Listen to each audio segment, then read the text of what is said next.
This week's episode is brought to you by Wee Willie's Lumber in North Portland. Ready to get your next project started with a bang? Really looking forward to cramming your days with huge loads of hot wood? Wee Willie's Lumber is chock full of hundreds of tons of wood, and we are quivering with anticipation for the next customer to walk in on the front or back door. Wee Willie's, where we love wood. Hello and welcome to Horror Movie Talk. An opinionated and accidentally funny horror movie review show. Go, go, go, go, go, go, go, go, go, go. I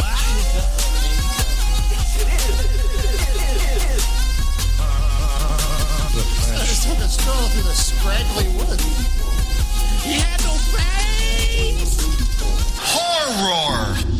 Sabrina, don't just stare at it, eat it. New theatrical releases always get priority. But we also review older horror movies, both good and horrible.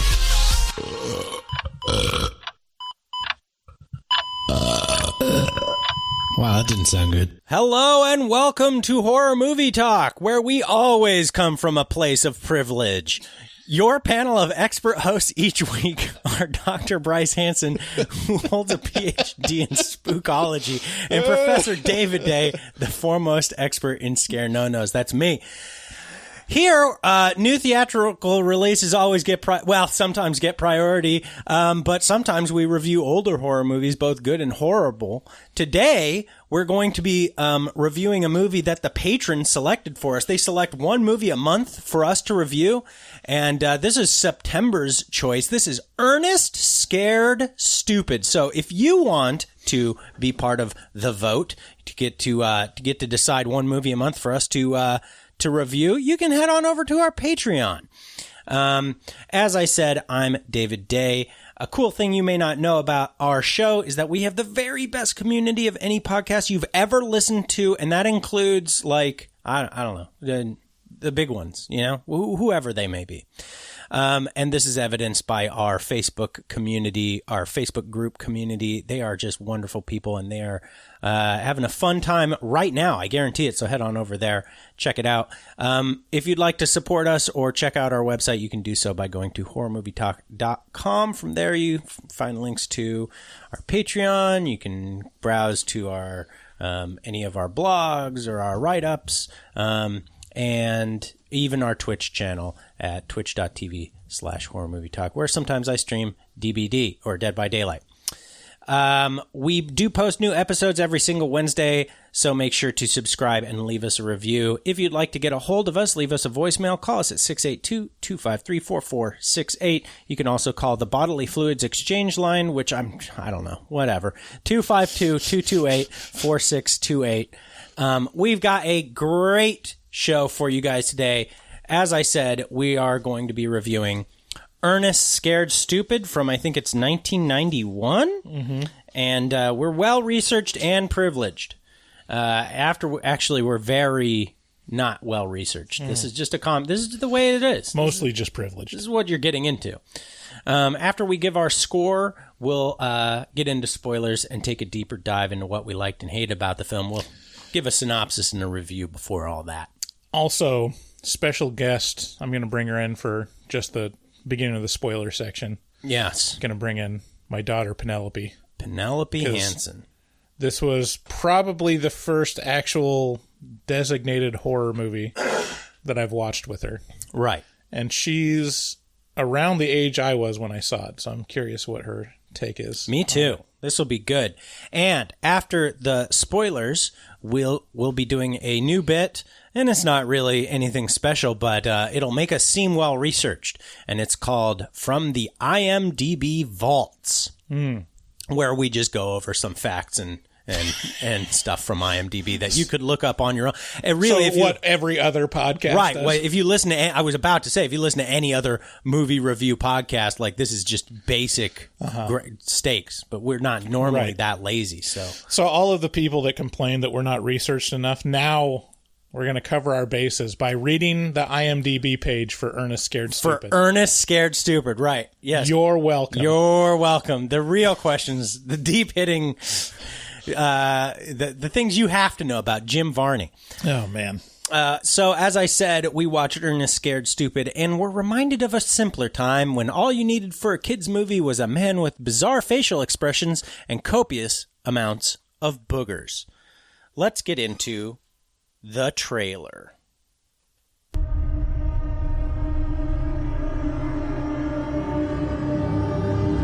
You will bring down the curse on us all. You will open the ancient door and all that lurks inside. Get out of here and don't come back! When the poisons of the evil courses through your body, you will lie a quivering, toxic mass of screaming flesh. People of Briarville buried Trencher the Troll in the cold, damp ground. The end. Joey never got home last night.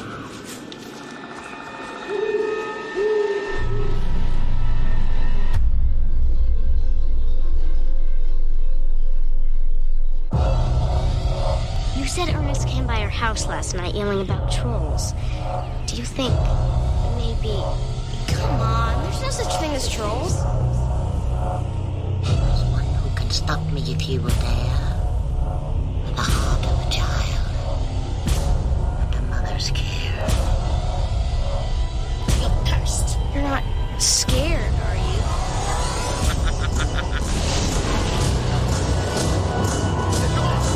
Haven't seen horrible till you see what it does to the children.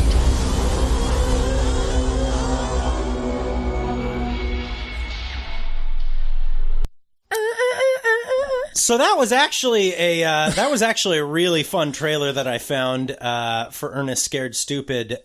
Come from a very small YouTube channel called Ernest Trailers, where they kind of remix and remaster Ernest movies into trailers they shouldn't be.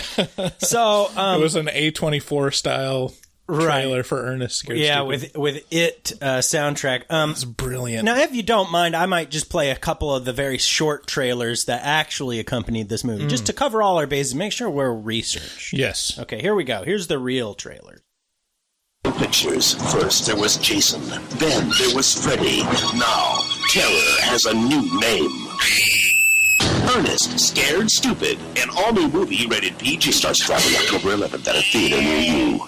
From Touchstone Pictures, monstrous trolls have sprung to life. I sure hope you're from Keebler. And now Ernest P. Worrell is springing into action. He'll try anything. I know Tai Chi Kung Fu, chow mein. And everything. Your shoes untied. To save the day. It's showtime. It's Ernest P. Worrell in a brand new movie. Ernest Scared Stupid. How about a bumper sandwich, booger lips? Know what I mean? Starts Friday, October 11th at a theater near you. I think that last one was the one that I would remember, because I remember how about a bumper sandwich, booger lips? That was like the one line that I remembered from this movie. That line actually, I think, made it into just normal, that was part of schoolyard life in my childhood. It's like booger lips. It's such a boing, honk, squeak. Lots of boinging. Man, we should buy the sound library for like the Warner Brothers cartoons or the Hanna-Barbera. Expensive. I guess now it's to us it's not as expensive as it once back was. when we started, it was like, what? It was like $400 to buy those just base sound package. Yeah. But I think we could waste a tremendous amount of money on that. Right. Now. Yeah. Yeah. Boing. And you wouldn't have to listen to me say boing. It could just be the boing. And we could say like, oh, got to run to the next room, and then have the bongos playing. I can't make this sound. You need the bongos. Yeah, so Ernest Scared Stupid can be found basically anywhere that you stream movies. And, if you click the link at the top of our website, horrormovietalk.com, that says buy stuff on Amazon, and then you rent it on Amazon, a little bit of that'll go to us. And that helps us out a lot. That will help in our purchase of the Warner Brothers sound package. Yeah, we'd have to, maybe we'd have to make a hard decision of whether we go Warner Brothers, Looney Tunes, or Hanna-Barbera. Oh, no, I think Hanna-Barbera is owned by Warner Brothers. Is it? Probably by now. Oh, I don't know. I don't know. Anywho. Many years ago, an ancient evil was locked away in the earth below Briarville, Missouri. And today, our lovable klutz Ernest has unleashed it upon the children. Won't somebody think of them? Well, Ernest did an oopsie, and now he's going to right his wrong with the help of all the kids in Briarville. But that means he will have to face the terrifying Trantor the Troll. Will Ernest be able to save the kids' souls? Will he fuck up even worse? Will children who watch this movie get more trolls than they bargained for? Yes. Ernest Scared Stupid is probably the most memorable of all 10 Ernest movies that have been made starring the legendary Jim Varney. This is a tried and true method for making kids' movies that I think might have started with Honey, I Shrunk the Kids in 1989, where the kids would build elaborate contraptions that were goofy as they were oddly effective. This is one of those, this is one of those 80s, 90s tropes, lots of Rube Goldberg contraptions. Yeah, we shoot cans of cat food at bullies, and then we hit them with the pizza. It's just you got to think of it as they didn't really have CGI back then. Home Alone. They just got to get someone to make a really elaborate really elaborate machine for your movie. Yeah, and I mean it tapped into something inside my soul as a 5-year-old kid. I was like, oh, all you do is you create an elaborate, massive movie set prop piece to catch a turtle. And it's like, well, or you just go up and grab it. Anyway, so this is one of those movies, but with the added benefit of starring a pre-Jim Carrey slapstick aficionado and goofball, Jim Varney. When you add trolls and special effects department helmed by the Chiodo brothers, apparently what you get is a horror movie made for kids that is so effective that I still remember it with glee. Has it aged well? Well, it depends who you ask. If you're talking to me, I remember this being far more terrifying and interesting when I was a kid. If you ask my kids, they will cry and tell you that it was the scariest thing that they've ever seen. Did they watch it with you when you watched it? I watched a trailer with Charlotte, and she was like, nope, bye, gotta go, don't want that in my mind forever. Yeah, we'll talk about my kids' reactions. Right. Yes, it's really, obviously, right. This is just not going to be as good for you now as it was when you were a kid, because It's not for you. It's for kids. This is actually the first made for kids film that I think we've watched, or reviewed anyway. Yeah, I think so. I mean, an argument could be made for Gremlins, but this is so much more in the lane of kids, and less in the lane of preteens. Was this PG or was it G? This was PG, but so was Gremlins. I think Gremlins was pre-PG-13. Yes, so it was. It was the movie that made the PG-13 rating. Actually, Gremlins was. I thought it was Temple of Doom. It was probably around the same time. Yeah, I mean they were both probably pretty integral in making decisions and on that. This is a fabulous introduction to horror for kids, being accessible, fun, and not so gentle that kids feel belittled or coddled. It's got some potty humor, but honestly, that's one of its strong points. Ernest Scared Stupid is a ton of family fun and an easy title to throw on for background noise or to keep the kids entertained while you have a Halloween party. As I said, I'm a 37-year-old jaded horror movie review guy. And so it's not for me, but this score is my score, so I'm giving it a score of 4 out of 10. It's not great, but holy shit, is it very memorable. I remember so much of this movie. And I mean, if you'd asked, me when I was 10, I'd have been like, well, that's an easy 8 or a 9, It's one of the best movies ever made. Right. So yeah, I mean, it is a fun movie, but it definitely is what it is. How did you? I gotta say, it was murderously boring for me to try and stay up and watch this late at night. I was like, I watched it at like 5 p.m. and it was murderously boring for me to stay up for it. I felt jittery. I was like, when is this going to end? Yeah, I mean, I'll give it 2 scores. One for, like, me, and one for, like, the intent. Okay. I think for the intent of the movie, which is for kids, like, scary movie, like, I'd also give it a 4. Oh. For the intent, you'd give it a 4. Right. Oh, dear.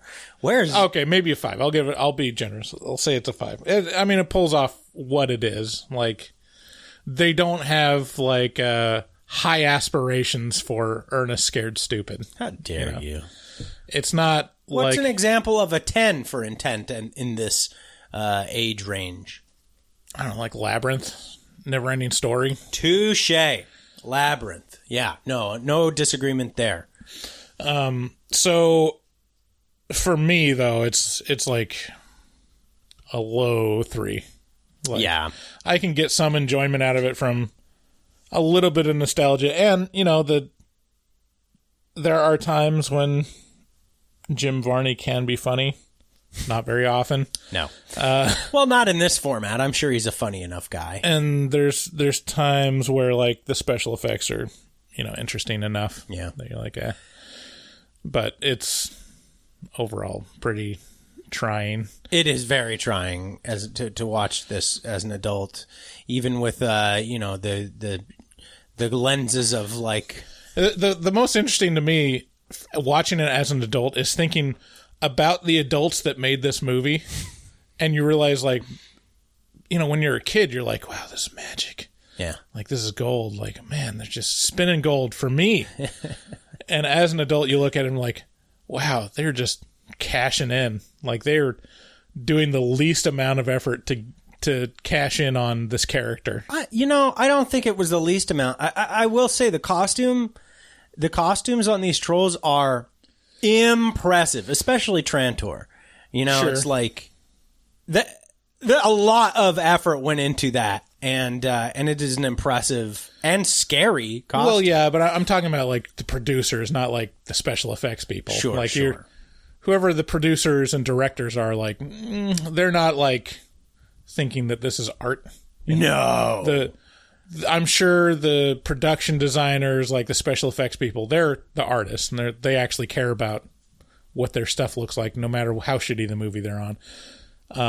But in terms of, like, direction, writing, production, like, it just looks so cobbled together, and like, kids like Ernest. Let's put a bunch of his weird characters and mugging in this movie and shove it into some story that has the least amount of care. Everything is shoehorned into this. Yeah. Those characters are so shoehorned into this. This thing where he's got multiple personalities, and they're all just like, there's no rhyme or reason. There's no introduction. It's just bloom. Yeah, those ones. We're talking about the same thing. Like that when it goes to, like, Julius Caesar and like the old lady, and when he's doing impression work inexplicably throughout the movie. And like, what the fuck? Like, it's complete non sequitur. Like, doesn't add anything. Doesn't fit to the scene. But that's like the Ernest character. That's the shtick. Yeah, and that's probably from his show.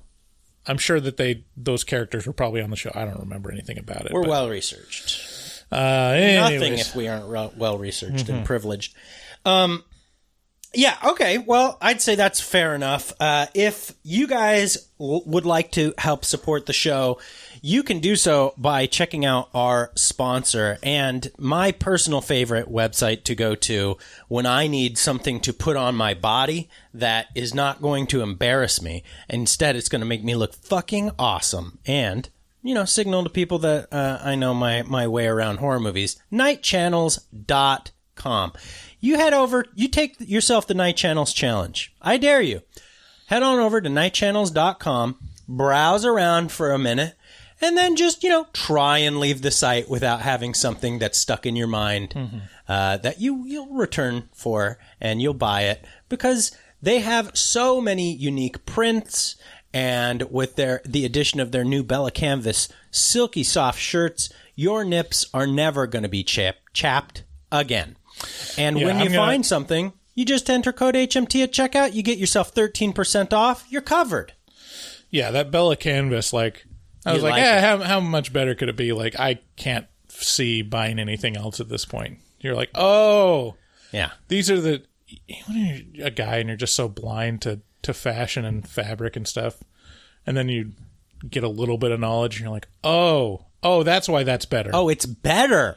It's literally much better. Yeah. Yeah. So head on over to nightchannels.com, enter code HMT when you've got a couple things in your cart there, and save 13% on all of them. And they've been sponsors of the show for a long time, and we just really appreciate them a lot. Have you ever had a roommate tell you that you're not allowed to pick the movie tonight because you always pick those weird indie cult slasher trash fests? Same here. Have you ever felt like you had to tell your roommate that their taste in horror movies is terrible? Same here. At What's Your Least Favorite Scary Movie podcast, we recognize that the horror genre has a little bit of something for everybody, but everybody's not going to like every horror offering. That's why we like to talk about our least favorite aspects and most debatable opinions of our most favorite scary movies. We fight over our favorites. Check us out at What's Your Least Favorite Scary Movie wherever you listen to your podcasts. Also, you should know that if you're listening to these commercials, you don't have to. If you head over to our Patreon at patreon.com / horror movie talk, you can sign up for the $6.66 tier. With that tier, you get early access to episodes before they go live, sometimes months in advance.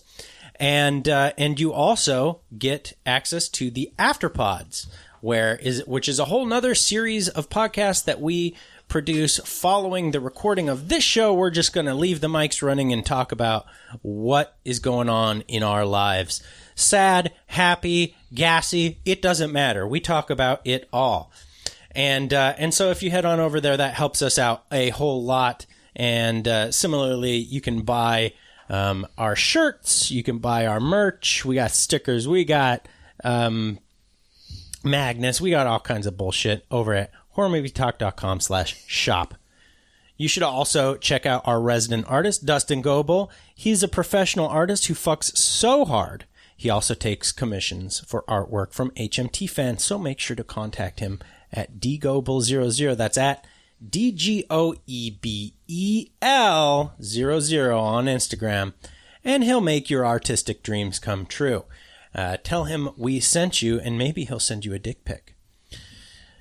If you'd like to call into the show, you know what? Maybe we should do also at the end of the show. Maybe we should play some calls from the callers. Yeah, so we'll do that. Yeah, and if you'd catch up on those, if you'd like to be part of that, you can call us at 682-253-4468. Thanks again for listening, and let's get into spoilers.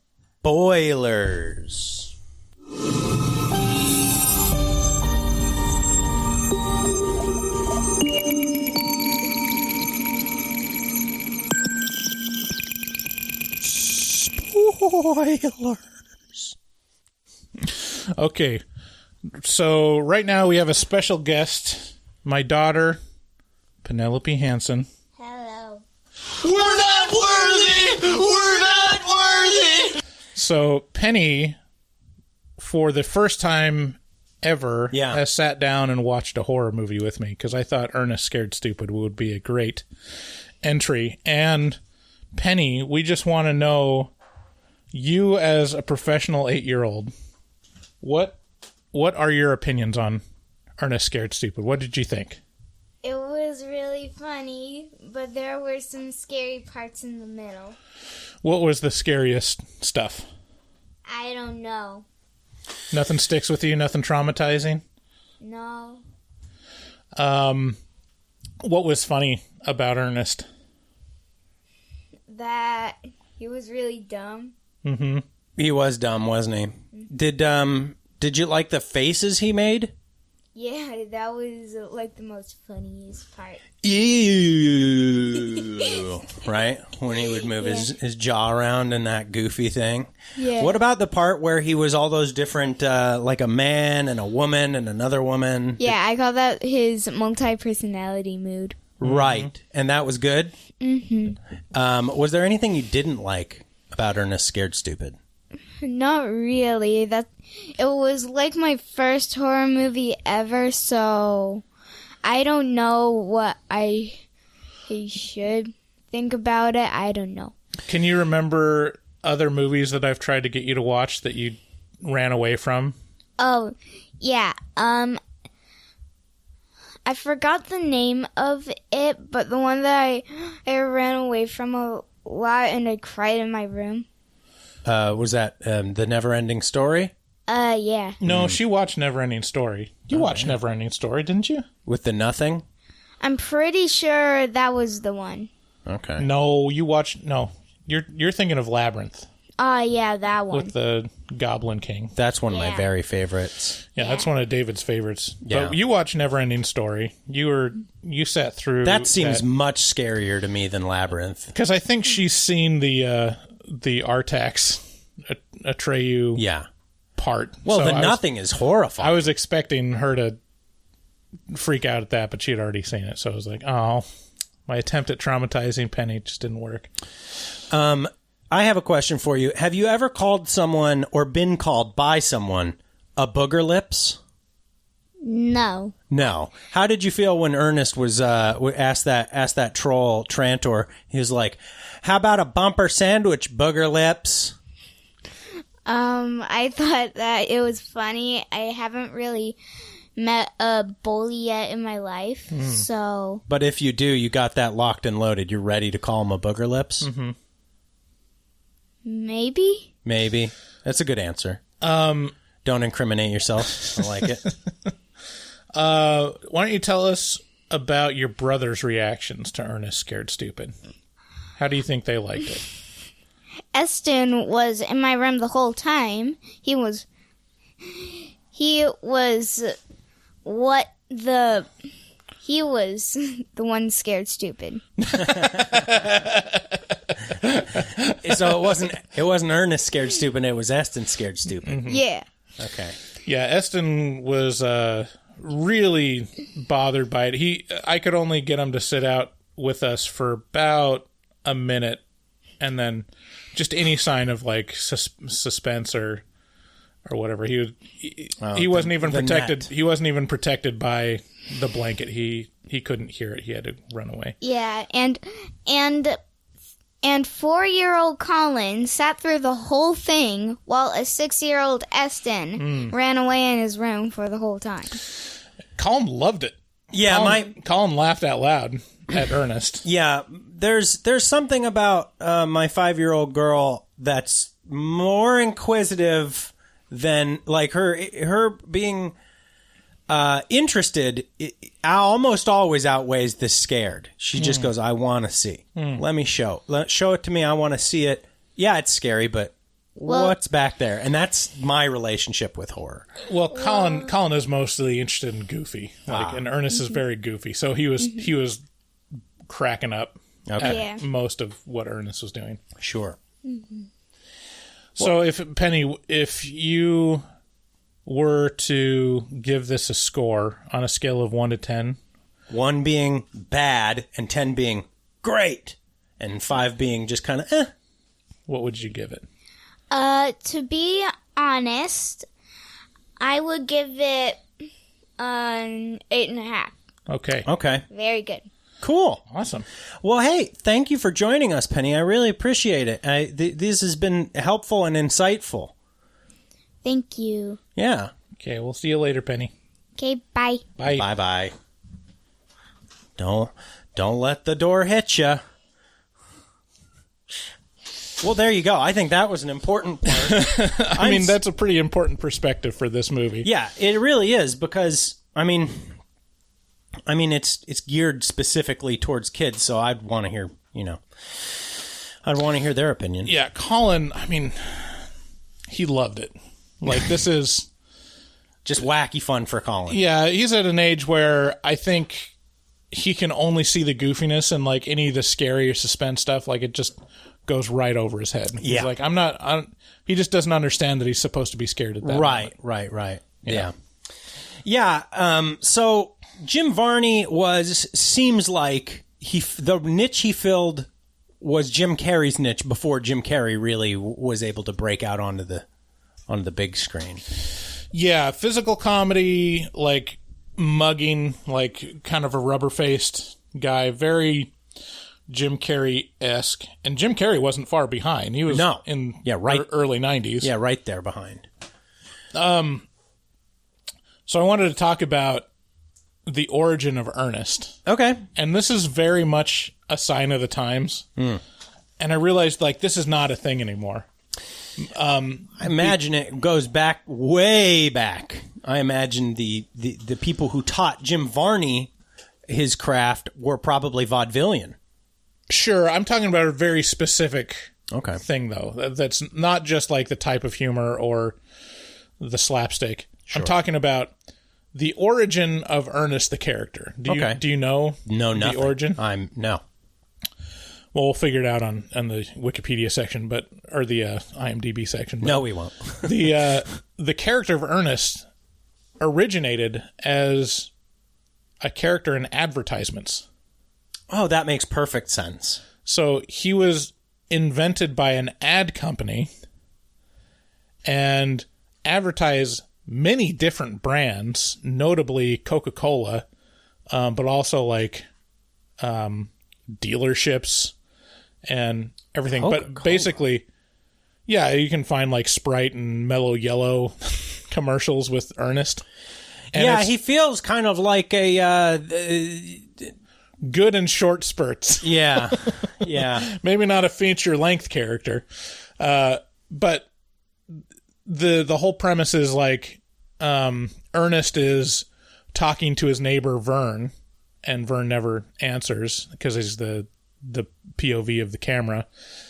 And but the fact that you have a character that advertises multiple brands, but the character itself is famous. And I realized, like, when is the last time that an advertisement character has gained fame to the point where it's spun off into its own thing? I mean, and that question is so lost on me because I just don't watch advertisements anymore. Well, yeah, that's part of the I reason. watch advertisements in a totally different medium, which is like being shoved under my nose in between porno clips. Right. I'm just waiting for those hot singles in my area to get their own show or feature film. Yeah, no kidding. No, but like, yeah, just the fact that advertisements are not a thing for an entire generation now. Oh yeah, my kids are like so upset when we're on like Discovery Plus or something like that, and they're like, "The shit is this? What the?" They'll like run into the other room during the 1 minute ad and be like, "Mom, the show stopped playing." Wait, there's ads on Discovery Plus? Discovery Plus, not Disney Plus. Discovery Plus. Yeah, I mean, if you don't pay for the ads to be off of it. Yeah. Oh, okay. I thought it was just a paid service. I mean, it is. It's just like Hulu. You know, if you pay for the $5 version of Hulu, it just injects ads into things. Okay. Anyway, so just that phenomenon, and it was, for some reason, super prevalent in the 80s and 90s. Like Prevalent. Mm-hmm. So you had Ernest, like the Noid. Yeah, right. Avoid the Noid. The Spot from 7-Up. Right. Like, there's so many characters that were from commercials. Yeah. That gained popularity in advertisements and then spun off into, you know, like video games or TV shows or movies or whatever.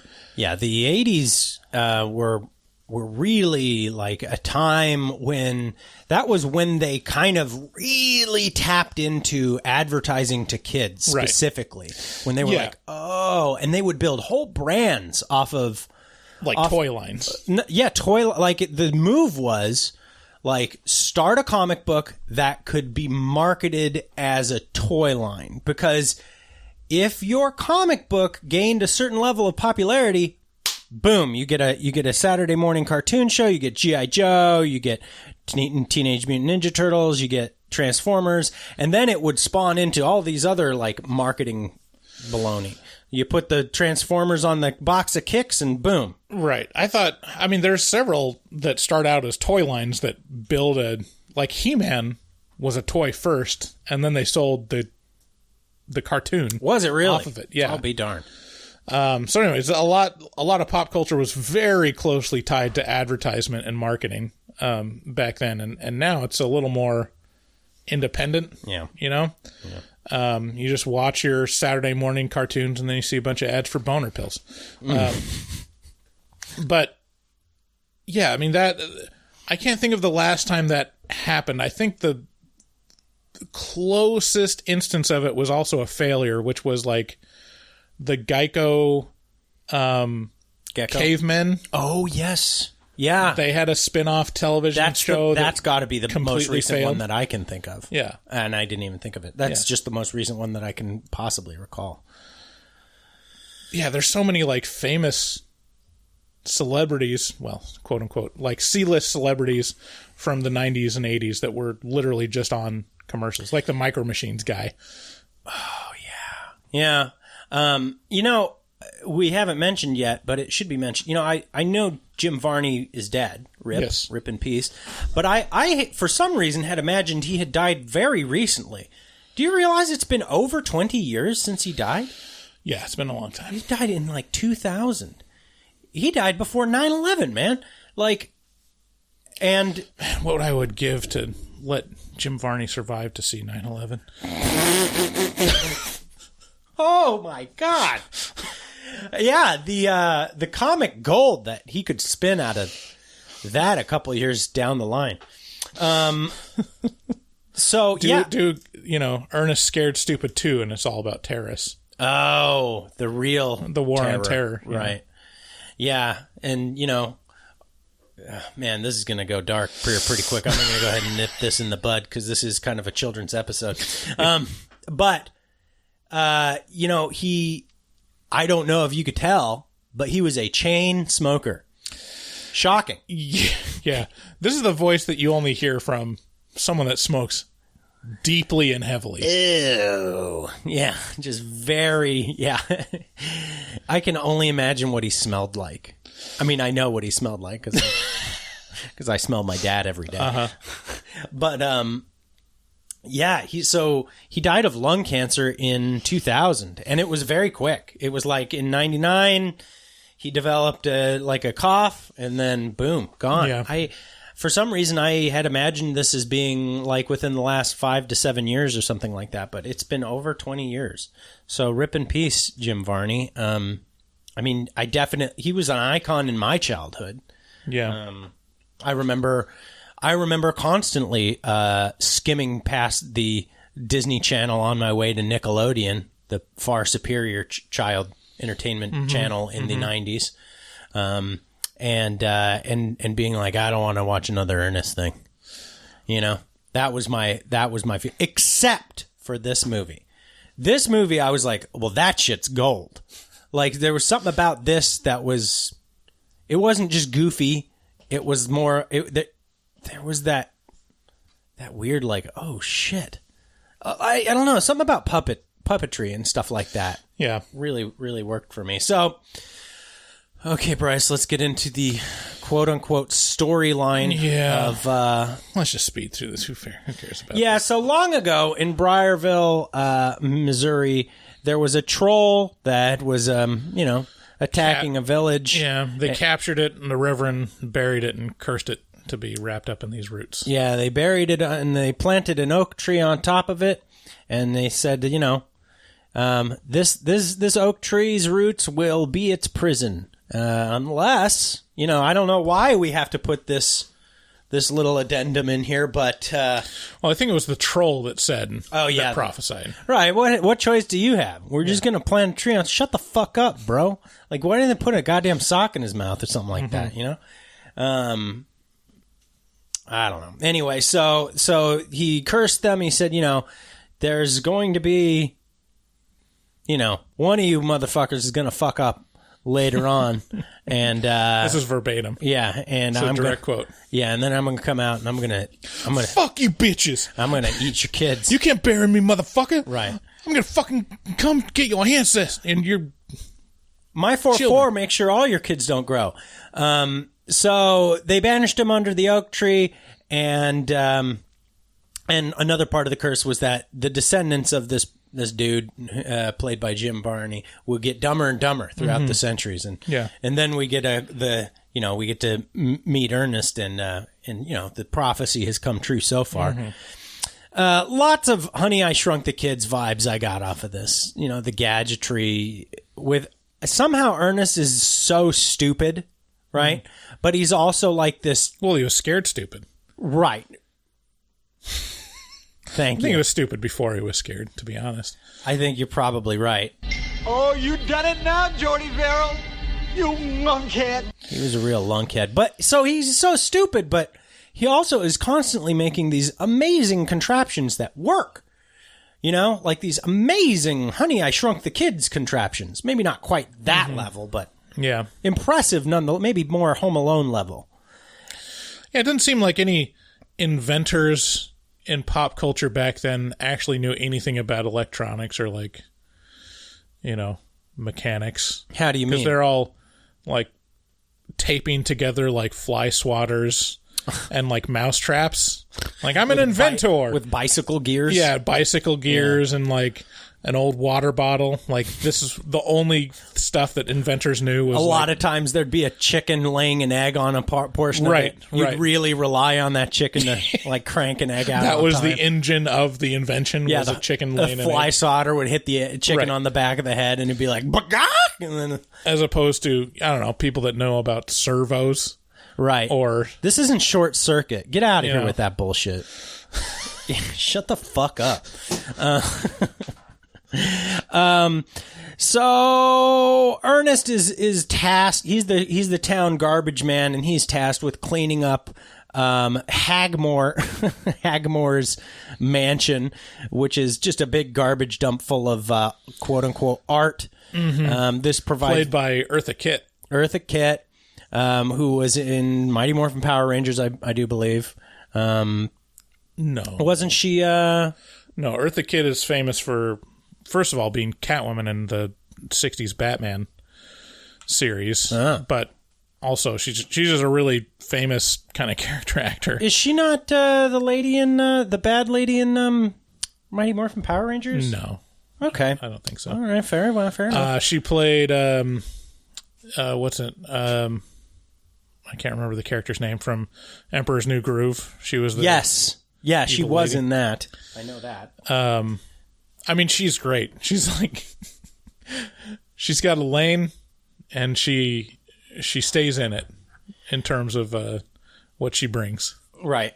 And then, the other thing I realized, I was like, okay, Jim Varney's voice is so familiar. It's so familiar, and I knew I had heard it lately and a lot. I was like, what is it? And I dug into his IMDb, and I was like, oh, he's the voice of Slink on Toy Story. The Slinky Dog. Oh, yeah. I was like, oh, that's where I know this Yeah, from. that's where you really hear the smoker voice. Right. That's hey, Woody! Yeah, it's like, oh, that's... Okay, that makes sense. So, anywho, we have some standard big fat bullies played by big fat kids. They only come in pairs. They always come in pairs. The other thing... Well, it's either two big fat kids or a big fat kid and a skinny kid. Sure. But the other thing that I've noticed is fat used to mean one thing, and it wasn't that fat. It was like chunk on Goonies. Right. This is a normal sized kid today. Right. Chunk was the fattest kid I could think of back in the 90s. And I was like, look at that fucking fat fucking kid over there. It's just my children now. And now it's just every kid you see right. is that exact. So it's some of this doesn't quite land. I mean, in these bullies are actually bigger than Chunk. Yeah. Which back then was like, oh my God. Right. Look at the size of these children. Well, you're talking about like LA fat. You know?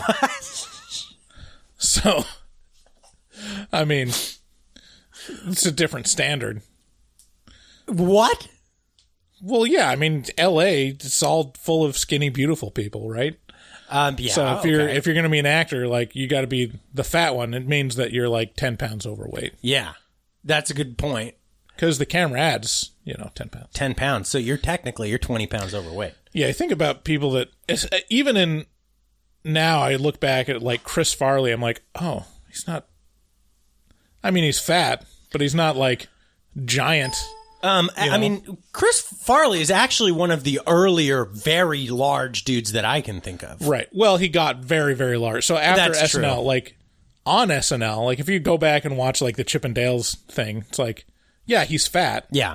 But he's not like, he's not what he was later. Sure. And even in Tommy Boy, he's still really big, but it's not like, I mean, even, what's his name on like Modern Family, like the fat guy on Modern Family. Like, I don't know. I'm pretty sure he's probably bigger than Chris Farley was for the majority of his career. Yeah, and then you got Planes, Trains, and Automobiles. Yeah, John Candy. John Candy. And I remember just thinking, John Candy's fucking huge. Mm-hmm. But now he's just kind of... He's like 90% of Wisconsin. Just your dad. Yeah. But he was kind of, I remember when he went, everyone was like, he's so fat. How could he not? Mm-hmm. It's like, and he did, Right. It was like, oh, okay. Like there was something happening in the 90s right. where we were all kind of, I was definitely putting on the pounds. So a lot of this Jim Varney's impression work in this movie just feels like really 90s failed stand-up stuff. It's so 90s, this, and you realize like, oh, wow. I think in terms of aesthetic, and I don't think it's really been plumbed, I think in terms of aesthetic, the 90s has to be the absolute, early 90s has to be the worst of all time. The bottom of the barrel. Just the worst. For ugliest, just everything. Like people like knock on the 80s. Like, oh, like, look at those 80s, like the, members only jackets and stuff. It's like, you look at early 90s and it just looks like someone vomited sprinkles on all the clothes. Yeah, parachute pants. Parachute pants and like hypercolor shirts. Yeah. Remember hypercolor shirts? I think of them as day glow. And neon everything. Yeah, everything. And then just like the videos, it's all like fisheye lens. Yeah. It's all like extreme close-ups. It's, 3:4 aspect ratio. Yeah, it's like looking through somebody's peephole. Right. It's like... That's what the early 90s felt like. Ernest life knows. through a peephole. Ernest's nose is the size of the Statue of Liberty as he's like poking it into the peephole lens. He's like... It's like, okay, this is horrible. Oh, man. But somehow it works. It really works in a kid's movie, Mm-hmm. Like all of those really, really garbage, like aesthetic choices. Yeah, that stuff. Like, kids are just like, oh my God. Yes. Like Pee-wee's Playhouse. That's the other one. And I think it would still work today, but it's just not the aesthetic anymore. Pee-wee's Playhouse was super interesting and appealing because it had that like 50s throwback vibe with like all that vomitous 90s all the wackiness. bullshit like pasted over top of it, right? So it's like the craziest colors. Yeah, I think about kid shows now, and there's not a wacky show that I can think of. Like it's all like pretty understated or like... Oh, it's like the world of Gumdrop. Abstract. There's a lot of abstract stuff. So there's, even this is probably pretty dated now, but even like Blue's Clues or like Elmo stuff, it's all like, a very, very simple colored, simple illustrated background. And just a guy on a couch or something. I mean, I think there was a lot of experimentation going on. Right. As while we were kids, and they were learning what things were really, you know, and I mean, the psychology is just barely being plumbed for all these kinds of things. And so now, like, some stuff is just super realistic. I think of Bluey, and I'm like, oh, you know, Bluey or like Daniel Tiger, it's like, this is just kind of slice of life stuff. Yeah. And I hated that shit when I was a kid. I was like, Arthur, fuck that. Like, give me some Teenage Mutant Ninja Turtles. Give me some Eureka's Castle over here, bitch. Yeah. Give me Beakman's World. Oh, Beakman's World. Yeah. Give me some Bill Nye the Science Guy. Yeah. Yeah, anywho. So it's super aesthetically geared towards kids in the 90s. And I, take that for what it is. And while looking for a treehouse, Ernest manages to find the one oak he was destined to fuck with. And they make this amazing treehouse with tons of like weaponry. It's like a big fortress.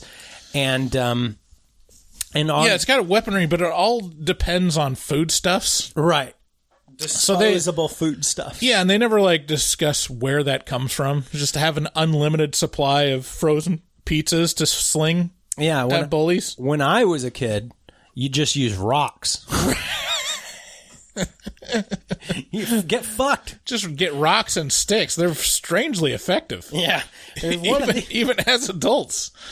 Yeah, this is literally a murder weapon in a lot of countries. Yeah, and so he fucks with the tree. He wasn't supposed to, but he does. And one of my favorite lines in this movie is so dumb. And you heard it in one of those trailer clips that I played. Boy, I sure hope you're from... He gets attacked by the Trantor the Troll, and he says, boy, I sure hope you're from Keebler. Shut the fuck up. Shut up, Ernest. So stupid. Yeah, the costume design is pretty great. I really, the Chiodo brothers, did all the trolls on this, all the special effects, and wow.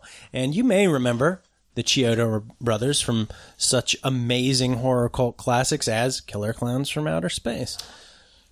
I think they recycled some of those designs on some of these trolls in the end. They did. There's at least one where I was like... It's going to come up in the vault. We're talking about it in the IMDB Vault. Yeah, no, definitely you're right. One or two of those, of the actual costumes of the three trolls from the three clowns from Killer Clowns from Outer Space is repainted. Right. And used in this as a troll trying to trying to molest little kids. And how could it be any different? Those clowns were definitely up to some shit. Right. So there's just a bunch of like just extraneous bullshit that's just thrown in here. Tom, the salesman who does these commercials, like, come on down to Tom's Wacky Barn where we sell bullshit. It's like, this doesn't have anything to do with anything. It's just another branded Ernest thing that you do. You throw in it. It's literally filler for this movie. And that was what it was designed to be. And here it is. In terms of scares, like for kids, I think being turned into like a little wooden doll from being attacked by a troll is probably pretty frightening. Yes. Yeah. There's some weirdly, strangely serious themes going through this that is like, oh, this thing comes after kids specifically, and it steals their soul and then collects their body made of wood and like uses it to grow new trolls. And it's like, ooh. If you really digest that for a minute, it's dark. Yeah, what if there's a dark and gritty remake of Ernest Scared Stupid? The A24 trailer that we watched. It's like Ernest, played by Robert Pattinson. No, played by his Lighthouse counterpart, Willem Dafoe. Yeah. Oh man, can you imagine how that's the perfect creepy Ernest. Like, hey kids. Yeah, actually, so that brings me to my next point. It's the middle-aged man hanging out with kids is just taken as like, oh, Ernest, yeah, you've got my kids in your garbage truck, but that's okay. Kids, get on back home now. This would not fly today. You couldn't have a middle-aged man just hanging out with kids all the time. Well, he was simple-minded, so it's okay. Is that what it is? It's okay because he's mentally disabled? Mm-hmm. Yeah, honestly, I probably wouldn't want my kids around an older... mentally disabled man? Feeble-minded person. Feeble-minded? I don't think you can say that. Sorry, moron. Oh, there you go. Now we're back into territory that's acceptable. Yeah, lots of slapstick. And then a lot of, like, the stuff was all about, like, how do we defeat the troll? How do we defeat the troll? And they come up with, like, two things that one works great until it doesn't. And then the final turn, which makes this the very 90s movie / after school special type ending, which is like, well said. Love. Unconditional love is the answer. What about the milk? The milk was also the answer. Well, the milk was the answer to, after they, completely destroyed all of this troll's children, like liquefied them. And then he turns into the Uber troll. And then the only thing that can save him is unconditional love. And this ending, my kids laughed at, which I thought was great. Really? Yeah. Which part? When Ernest is like, come to me, little guy, and he jumps up in his arms, and they hug. So, I mean, for them, it worked. It was great. Well, there you go. That's all that matters. So, just a few things about the trolls, or at least Trantor. He has some powers that I would be remiss if I don't, I want to make sure we hit everything here. Yeah. He can roar. One of his powers is he can unleash a deafening roar that blows you back. He also... earth-shattering boom. Earth-shattering boom. And he also has great strength, and he can turn you to wood. Okay. Also, boogers. Lots of boogers in this. Mm-hmm. And actually, that's the thing I remember most about this. Mm-hmm. Booger lips. Mm-hmm. Like, I was like, oh, yeah, lots of boogers. And the design of the troll, he basically has two big old ugly old man noses. Yeah. Like literally two to the side. Yeah, poor little Rimshot. He was such a good dog. He was a good boy. This was the goodest boy that ever lived, I think.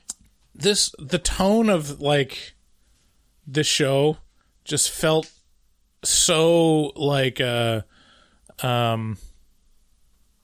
shoot, I just lost it. Wishbone? Wishbone, yeah. Or Barney, yeah, or like anything where there's like a group of kids, right? Yeah, and a dog for some reason. Poor little Rimshot. Man, he was so cute. This was the second and last movie that Rimshot starred in with Ernest. Oh, by the way.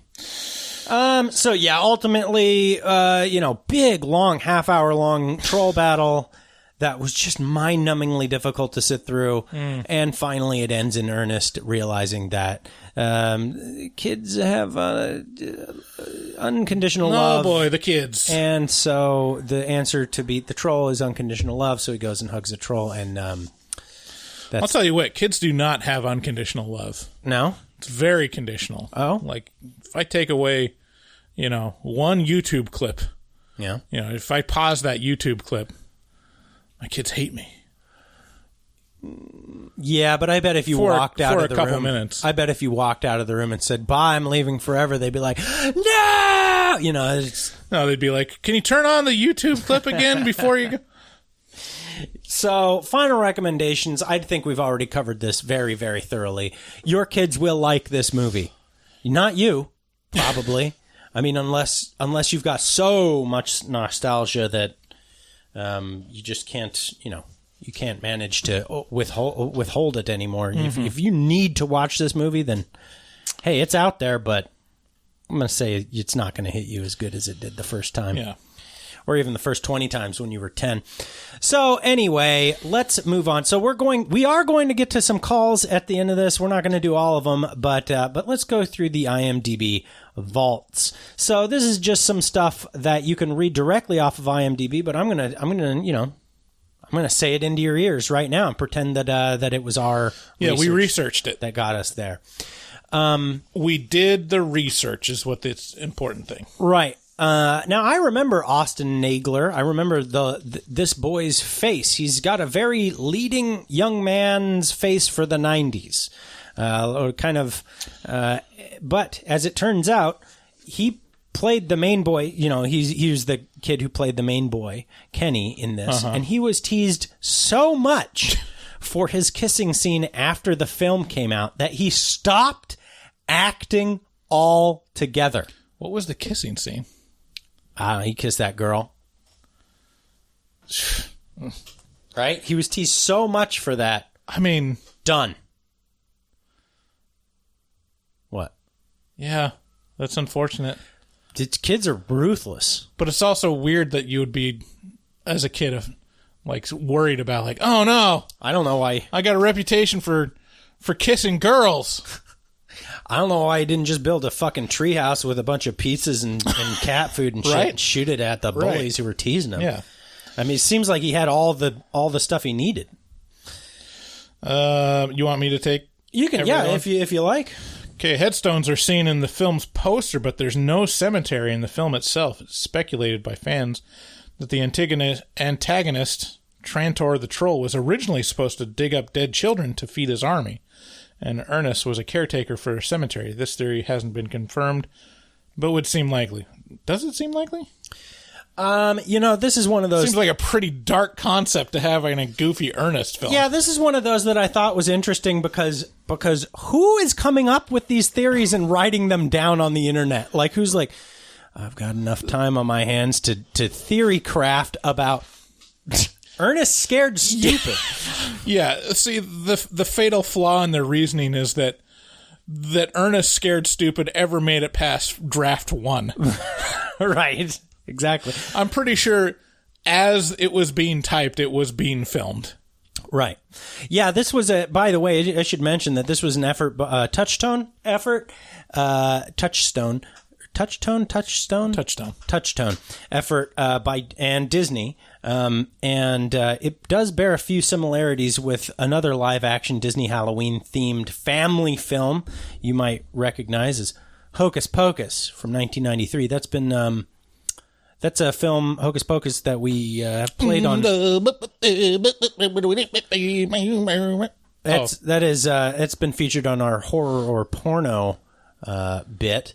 For example, the creepy historical introductions are followed by classroom scenes, either a teacher or student narrating about the unpleasant events and its curses against the villagers. In addition, Kenny and Max both meet up against bullies from their school before they face paranormal foes, trolls and witches.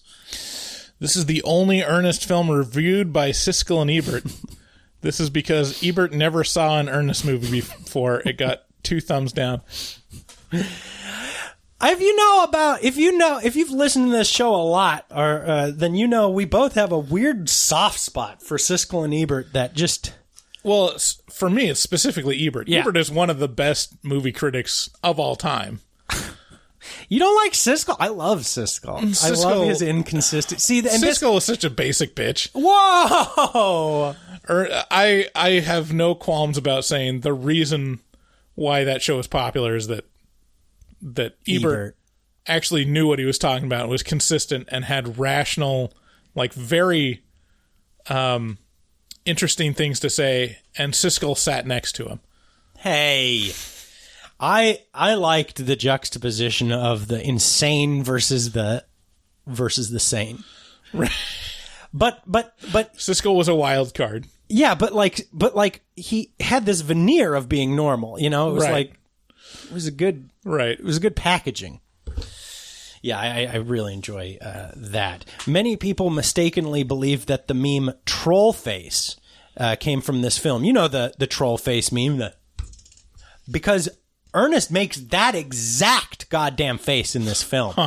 When Ernest is about to run over Trantor the troll, he says the line, "How about a bumper sandwich, booger lips?" After this, he laughs, and his face is exactly... Wow, it is, isn't it? Is the embodiment of troll face.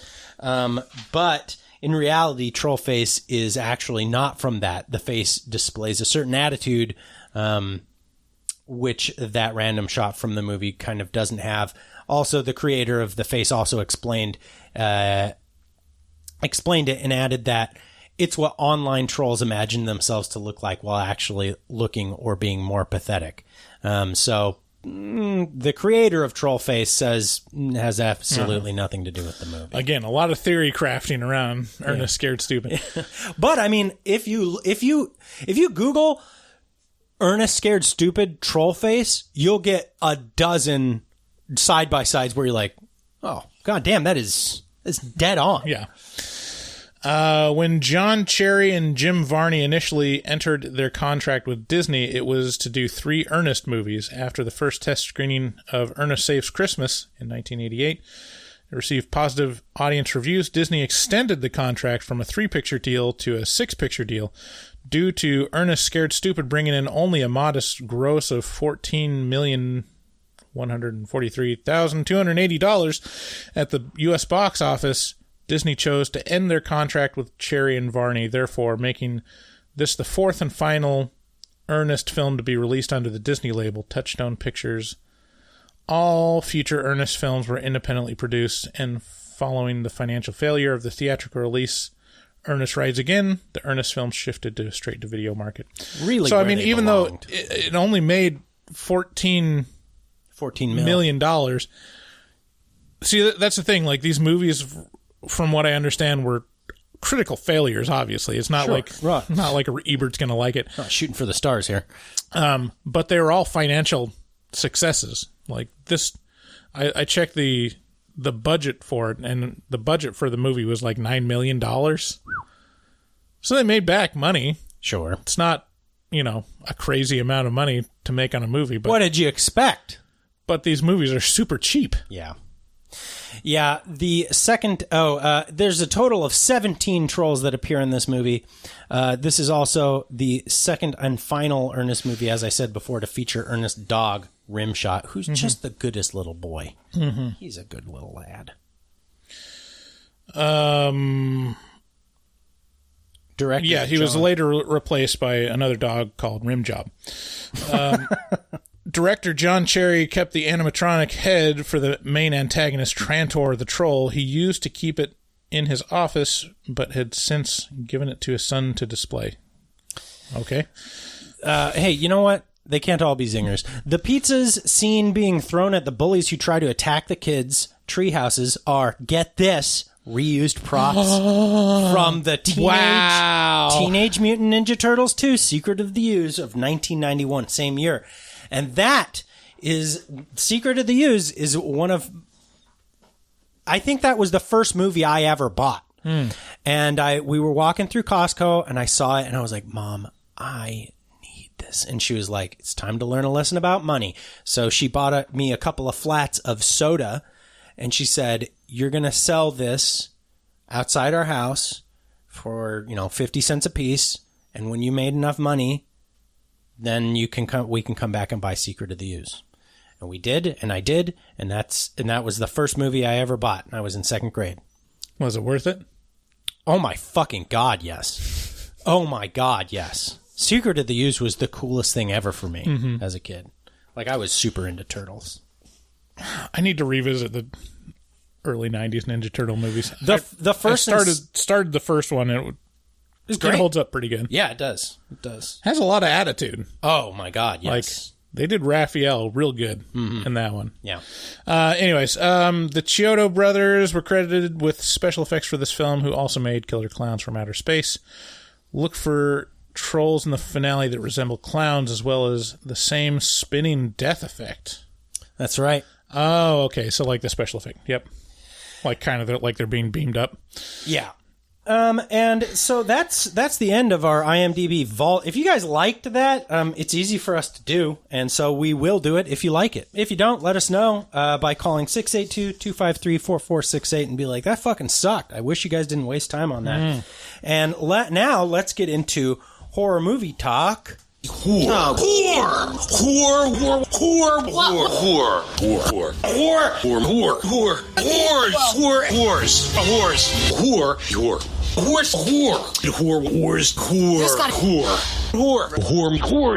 This is a little bit where we take your voicemails and we play them on the show, so let's get right into it. We got our first message many moons ago from Elizabeth. Let's see what she has to say. Hey guys, it's Elizabeth. I was just calling to kind of weigh in on this SEC containment breach, whatever, blah, blah, blah. I just think that I have to say I'm just slightly disappointed in the Facebook group as a whole, just because I feel like we kind of kicked Hans out. He actually left the group because everybody was making such a big deal about it, and I don't know, I don't really think that was right. I mean, he was definitely one of the first people in the group and definitely an asset to the group. So Hans, if you're listening to this, please come back. So I'm sure a lot of people miss you. And I also think that, there's this button on the side of posts that says block or see less from this person. So, if people were really that upset about the memes, they could have just hit all the posts. So, I really don't think being angry or, trying to get somebody kicked out of the group was worth it. You could easily just avoid the memes. And for the most part, I don't really think the group really had much going on. I mean, there were a few posts here and there, but there really wasn't a lot. So the memes were pretty funny and definitely added to the group. So like I said, please come back, Hans. We love you. That's it. Bye. Few things. A lot of shade being thrown by Elizabeth. Yeah, I was just thinking about Hans the other day. I'm like, how can I get him back? Yeah, I mean, this is a good first step. I don't feel like there was ever an effort to get Hans kicked out. Yeah, he kind of noped out of it. I think it was just he didn't appreciate the tone. Well, I think he got a mean message from someone and I mean, listen, if it was me getting a mean message from someone, I'd react the exact same way. But all this to say, like, the SS Experiment Camp 2 posts were, I mean, they were a bit much. Yeah, it spammed all of the interesting content that I enjoyed out of the group for a long time. And if it had been, just a week of that, that's one thing. But this continuous stream of posts, I mean, yeah, sure, they were funny, but sometimes, but really they just, a lot of times they served to push a lot of that interesting or unique content that other people had to say. Everybody needs a voice, and it pushed a lot of that stuff out. But that being said, no ill will was ever wished towards anyone. And, yeah, and I certainly hope Hans comes back. He's a great person, and I hope he's listening. Yeah, he added a lot to the group. Like it was a huge loss. Yeah, and so I mean, if anything, I'm just mad at whoever was fucking cruel to Hans. Right. That's because we asked them to stop and they just politely stopped. Mm-hmm. Like there wasn't a big hubbub about it. It was like, hey, could you tone it down? Actually, we didn't even ask them to stop. We said, could you just tone it down to like one a day? Right. That'd be fine. Instead of like these big mass posting efforts that would kind of push everything down the list. But anyway, you have supporters, Hans, and we all, we love you. So, come. I say it at the end of every show. We love you. Bye. But here's our next message. Hans, come back. Hi, this is John from Colorado. I was just saying, I'm following a Patreon, suckers. Hey, baby. I'm just messing with you. I didn't call last week because I wasn't a Patreon, so I was like, I don't want to be put on blast. But I was just calling in response to the Cube video that I just listened to. If you like not having an answer, don't watch Cube Zero or Hypercube, one of those two, because I don't know if you'll like the answer to why the cube exists. I like you guys were saying the ambiguity, ambiguity, the mystery of it. But if you want an answer, you might be let down. Also, just want to say, great job listening to the membership stuff. Love you guys. I'll be calling next week with a lot more clear thought. I just found my wife's having a baby. Later. Oh, Congratulations, John. Hey. Mazel tov. Yeah, mazel. And congratulations on being a patron, on being a new father. And yeah, thanks for telling us not to watch Hypercube or Cube Zero. I don't think Bryce was ever at risk of that. Yeah, I don't think that was going to happen. He says you won't like the reason for the cube existing. I already don't like the reason for Cube existing. Well, okay. You don't have to be a jerk about it. Here's our next caller. Hey, guys. Long-time listener here, Levi from Indiana. Right now I'm listening to the Slither podcast, and I'm driving home from work. I work third shift, so I tend to listen to you guys on my way to work and when I come home. Hopefully, this will get on to the next episode, and hopefully it'll be Malignant. But if that's the case, just try watching Malignant for the second time, knowing the twist at the very end. It makes it a little better. Nope. In my opinion, it was an okay movie, and, well, other people don't think so. Anyways, I hope you guys have a good day, and fuck you. Hey, fuck you too, buddy. Thanks for calling in, Levi. I appreciate it. Yeah, I watched it a second time knowing what the twist was, and it was still bad. I feel like disliked it. I feel like people are talking past each other with this movie. There's a group of people who are wildly in love with Malignant. See, I feel like the people that say it's great because it's supposed to be bad have way too much faith in the intention of it being as bad as it was. Well, what a fucking cop-out way to say like this movie anyway. Right. Okay, so Bryce, I'm going to make a real piece of shit. Right? I'm going to take all your musical instruments over there, and I'm just going to like blow into a microphone with no real intent, and then I'm going to put it together, and I'm going to say, listen to me first. This is supposed to be terrible. And then I'm going to play it, and I'm going to go, okay, now, what did you think? Realizing that it's supposed to be bad. And you're going to be like, you accomplished your goal. Hooray. Good job. Mm-hmm. Okay, so it's bad because it's supposed to be bad, and that's supposed to make me feel good about it? Shut the fuck up. Or the other one that I think it was on Instagram or Facebook Messenger. They're saying, "Oh no, he was trying to do a Giallo movie, and like Italian Giallo movies, kind of was on those line of bad or serious, and you never know." Like, no, it's not. I don't feel like there was ambiguity about it. It was just, I could tell what he was trying to do. It just didn't succeed. Yeah, but not only that. Like with a lot of those Giallos, the intent is to leave you with kind of an ambiance, right? Right. At least they're a mood, you know, and so it'll hit you in a certain way. This just hit me like a bag of wet trash. Right. That was the mood. But and then the same person mentioned like you got to like classify it like Butt Boy, and which that is what I'm classifying it like. It's Butt Boy does it good because it takes itself so seriously. Yeah, I called you yesterday or the day before, and I was like, I think a better version of Malignant is Butt Boy. Yeah, you could have made Butt Boy about the Malignant character, right, and pulled it off. As well as Butt Boy. Yeah, if you watch Butt Boy and tell me watch Butt Boy and tell me that it's not a way better version of Malignant. Yeah. Butt Boy is a masterpiece. It's a fucking brilliant movie that shouldn't be able to do what it did, and Malignant couldn't do what it did for me. But that being said, lots of people out there enjoy the ever-loving shit out of Malignant, and I've heard a lot of people say that they've watched it 2, 3, 4 times. So hey, more power to you. If it's something you really enjoy, I'm not going to take away from that. So it's like Butt Boy, someone took a shit and made a painting out of it, but it was like a beautiful Renaissance painting of all different colors of brown, and someone looks at it and is like, yeah, it's supposed to be shitty, but it's good. Right. And then the argument for like Malignant that was supposed to be bad is like someone taking a shit and smearing it on a piece of canvas. Just saying, no, it's supposed to be bad. Right. No, it's still a piece of shit. Right. If your goal is to be bad, then you're still making a bad movie. Right.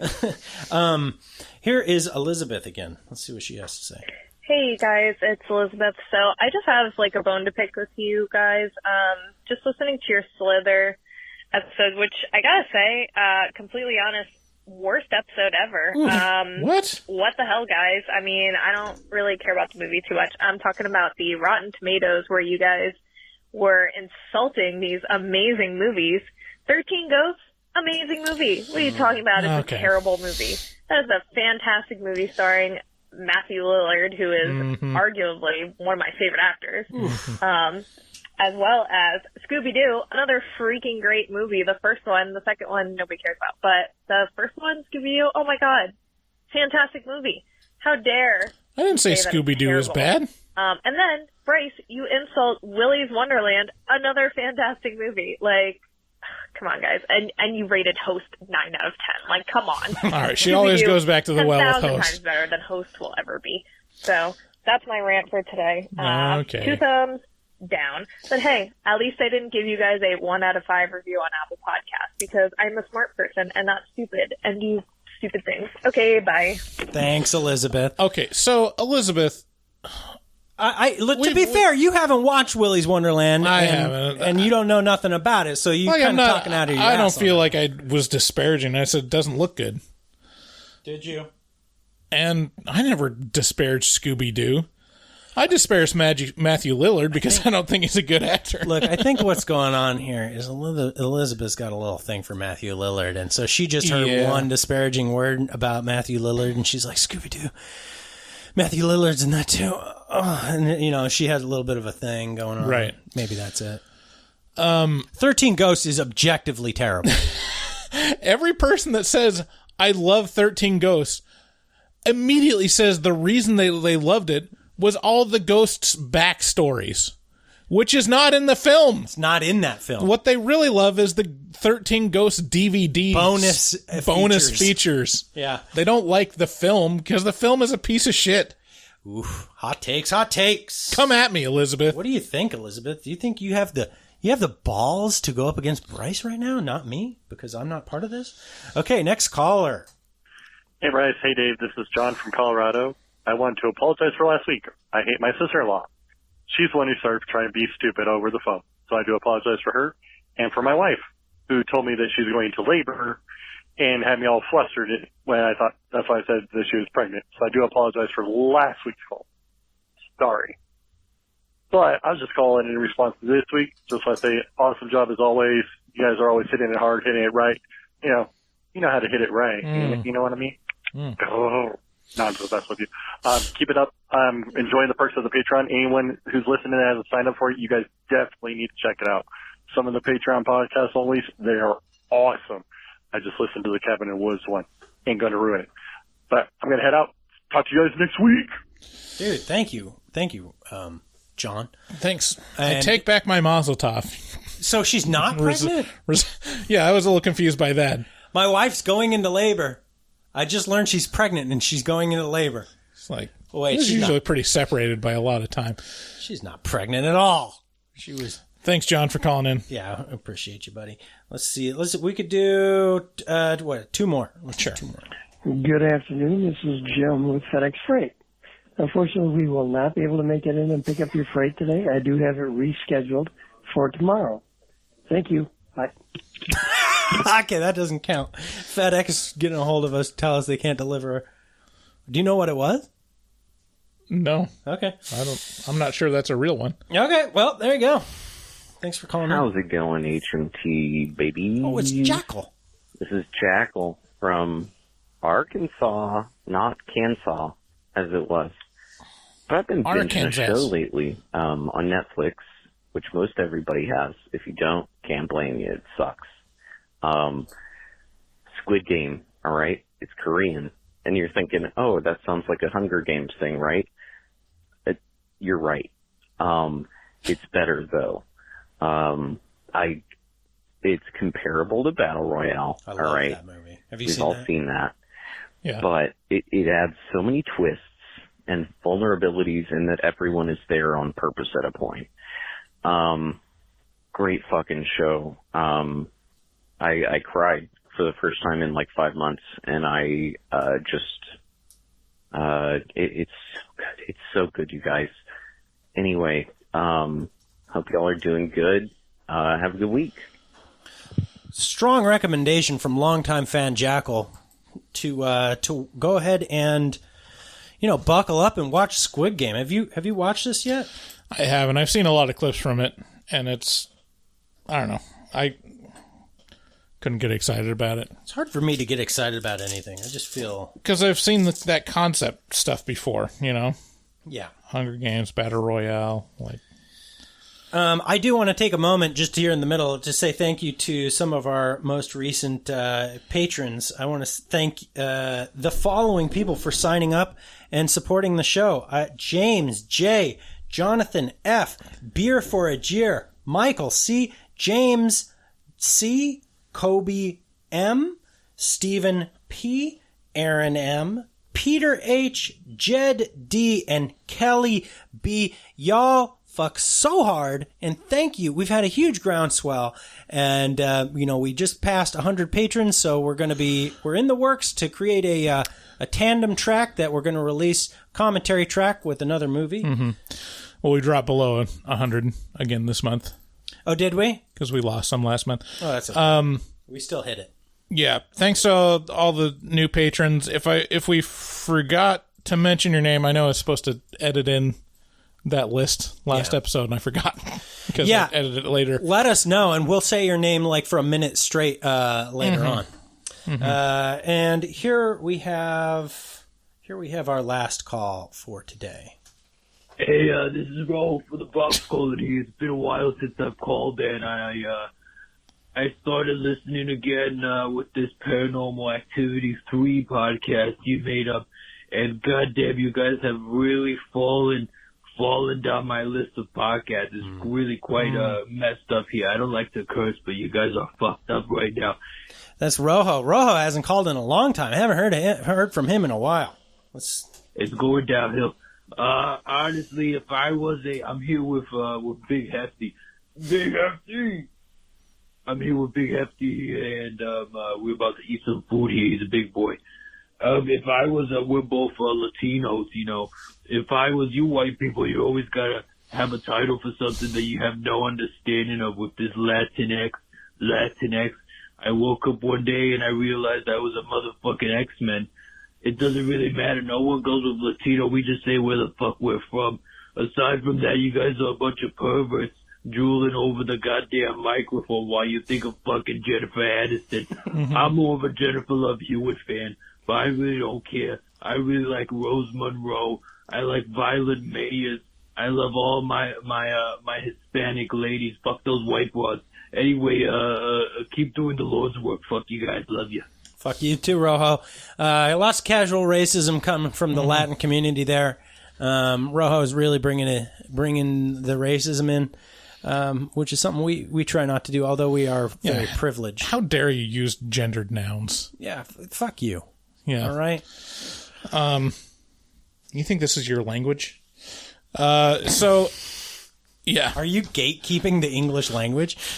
Paranormal Activity 3 is one of the rare episodes that I actually went back and listened to because I was curious because someone said it was hilarious. Oh, yeah. I was like, all right, what did we do? What did we do? Yeah, because we recorded that almost a year ago. Because, yeah, it was one of those things where I've been kind of self-conscious about fawning over women on the podcast because sometimes we get called out for that. Oh, yeah. That one was a very strong case of just us. You could almost hear the drool hitting the ground. Oh, how dare we appreciate what we like? Right. Oh, fuck me in the goat ass. You're not supposed to be attracted or talk about being attracted to anyone. Right. It's offensive. Because somehow. that objectifies them. Because I fucking wish someone would objectify me for once. You know? What privilege that must be. The other one to be able to get angry about people liking you.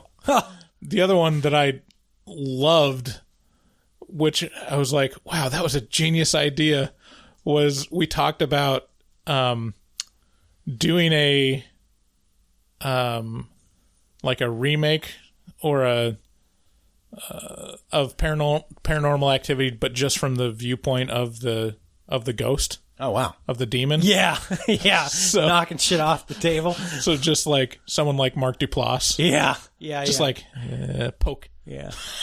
He's up on a ladder. Poking the chandelier. Pushing the chandelier. I got him.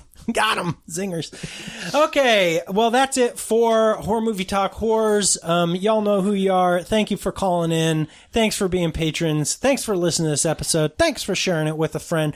Thanks for everything you do for us. We really appreciate it. And, we do bring you a free show every single week. So do what you can to support the podcast, because we want to quit our jobs and do this better, bigger, and as privileged as possible. So, any way you can help out is great. Give us a call at 682-253-4468. You get on that voicemail line for next week or the week after that or whenever this airs, and have a great week. We love you so much. Love you. Bye-bye. Bye-bye. Looking for a podcast full of burps and gas, perverted cast, skinny and fat? Look no further. Horror Movie Talk is accidentally funny, begs to donate money, fake sponsors for dummies, and so much more. New episodes every hump day. They'll pickle your dickle for foreplay. Patreon members have it your way. Vote for a movie every month for the review. Choppa choppa, don't just stare at it, eat it like a taco. Put your tongue through the phone hoodie, Picasso. Look at them hot kids, swear not a pedo. Got me too'd with Cosby eating jello. Pudding Pops done gave Bryce flatulence. Drain addict Dave doesn't give a shit. 1 through 10, is it horrible or excellent? Oil me up, daddy, is dinner rumps. Pretend kiss, Bryce Hansen. Look at them hot kids, Chris Henson. Masturbate with a crucifix, exorcist. Face huggers, chest bursters, alien. Linda Blair peed on Sigourney Weaver. I know it's true cause it came from social media. Patrick Bateman can't understand you. Stab you to death for rotten apple reviews. Opinionated podcaster with a doctorate. Spookology, doctor of philosophy. Bad gastritis, need colostomy. Turn Patreons into human centipedes. David Doobie Day, scare him, no expert. And global fucks hard, professional sexpert. Afterpods, taglines, and porno flicks. American Psycho, them guys pretty sick. Choppa choppa, don't just stare at it, eat it like a taco. Put your tongue through the phone hoodie, Picasso. Look at them hot kids, swear not a pedo. Got me too'd with Cosby eating jello. Pudding Pops done gave Bryce flatulence. Drain addict Dave doesn't give a shit. 1 through 10, is it horrible or excellent? Oil me up, daddy, is dinner rumps. Nothing good happens in the woods. Always get more than you bargained for. Got a pickle to dickle, machines tickle bitties.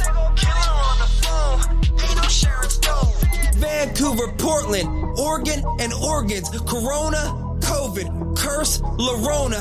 Green River Killer, because reasons. Hallway of poop monster kids screaming. Ain't your ordinary dingleberry itinerary. 30 days shutter and jump scares, they fucking scary. Time for the spoilers with jokes and tropes.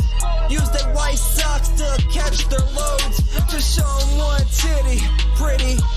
Paganism you should worship, they Teflon dicks. Pacific Northwest, let them see one breast. Shifty eyes stay spooky, poor man's digress. Bugsy, HMT, Horror Movie Talk. Hold on, they don't like Halloween. Fuck them.